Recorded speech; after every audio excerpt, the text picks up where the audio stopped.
Hello guys, welcome to our channel. இன்றைக்கி நம்ம என்ன வீடியோ பார்க்குறோன்னா ஸ்டம்பிள் கிளாஸ் தான் ப்ளே பண்ணுறோம். இதில் நான் இதோடய ஃபுல் வீடியோ வேணுன்னா கமெண்டில் பின் பண்ணி விடுங்க. நான் இதோடய ஃபுல் வீடியோ பார்க்குறேன். ஃபுல் வீடியோ நான் பண்ணி விடுறேன் உங்களுக்காண்டி. இதோட நிறையா சேர்த்து அதிலே நிறைய வீடியோஸ்லாம் இருக்கும். நான் அந்த வீடியோனால் உங்களுக்கு சென்ட் பண்ணி விட்றேன். ஓகே, இப்போ நம்ம வீடியோக்குள்ளே போகலாம் வாங்க கைஸ். இப்போ இதை நான் ஸ்டம்பிள் கிளாஸ் விளையாடுறேன். இதிலே நிறைய கேம் லெவல்ஸ்லாம் வரும். நான் உங்களுக்காண்டி இப்போ இந்த இதுதான் வந்திருக்கு. அதனால் உங்களுக்கு இதான் பின் பண்ணியிருக்கேன்.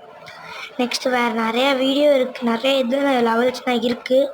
உங்களுக்காண்டி வேணும்னா நான் பண்ணி விட்றேன். ஓகே, நம்ம ஜெயிக்க போகிறோம்னா பக்கத்தில் வந்துட்டாச்சு. கொஞ்சம் சீக்கிரம் இப்படி போட அவ்வளோதான். எஸ், இப்போ நம்ம எல்லாத்தையும் வர விட்டுக்கலாம். அதுக்கப்புறம் எல்லாத்தையும் ஜெயிக்க விடலாம். Okay guys, like, subscribe, comment, ஷேர்லாம் பண்ணுங்கள்.